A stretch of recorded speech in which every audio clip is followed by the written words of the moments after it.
these were the two teams a lot of us believed were going to meet in the national championship game. Penn State and that Notre Dame game was probably the best game out of both these games, but it was just horrible to watch offensively. I'm not taking shots at Riley. That game was so boring. It was back and forth defensive side, and both Penn State and Notre Dame are two fantastic defenses. They really were, and the game was really back and forth, and whoever was going to stand strong, I thought was going to win. And in the fourth quarter, the game was very, very close. They needed one of these quarterbacks had to make a play, and it was Riley Leonard. He made a play. And he put his team in in two really good positions in the fourth quarter. Me and Speedy were actually at Miller's Ale House watching the fourth quarter when this was going on. It was fun to watch.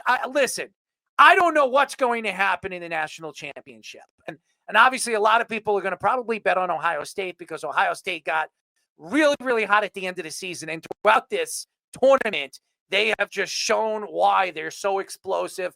And why nobody should be telling anybody that Ryan Day stinks, because this guy is going on to his second national championship. And how many coaches in the last 30 years have won at least 2 national championships? Not many, okay? There might be 3. So, again, Ryan Day is a good coach. Ohio State has a ton of weapons. This kid Smith, Jeremiah Smith, is fun to watch. And it's going to be interesting how Notre Dame shuts down Jeremiah Smith. Again, Notre Dame's secondary is fantastic. Who's that linebacker that they were talking about? Micah Kiser, yeah. Micah Kiser was so fun to watch. He's so fast. Is he going into the draft this year? I'm not sure. I forget. That kid, man. I don't think he's declared. I don't think so. Dude, that guy. No, he's not going to declare yet, but he still might be eligible. That guy is lightning fast. That guy is lightning fast. He's a first-round talent. He is a first-round talent. I love everything about the kid. I was so impressed of his speed.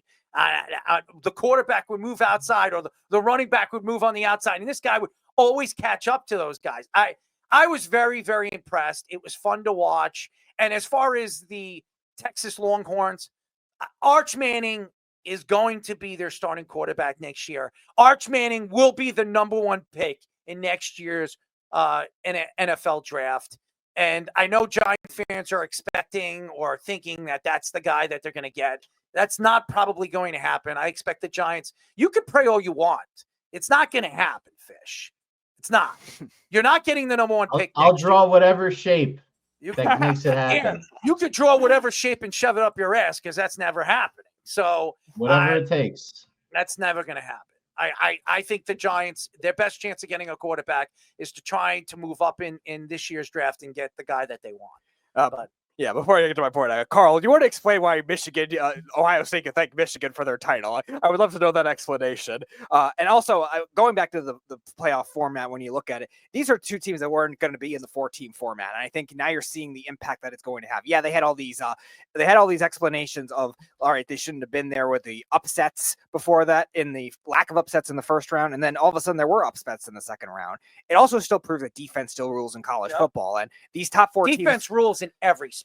But especially in college football, where you look at all these like Heisman winning flashy type quarterbacks, like a lot of them have not been the ones recently that have won national championships, probably since Joe Burrow and that LSU team. Like Mac Jones won the championship with Alabama, not Bryce Young. And now you're seeing Georgia, and you're seeing all these defensive schools win championships. Look at the 4 quarterbacks that are left. It just, who's the least mistake-prone quarterback? Drew Aller, I liked as a prospect with Penn State at the time, but he's been very mistake-prone.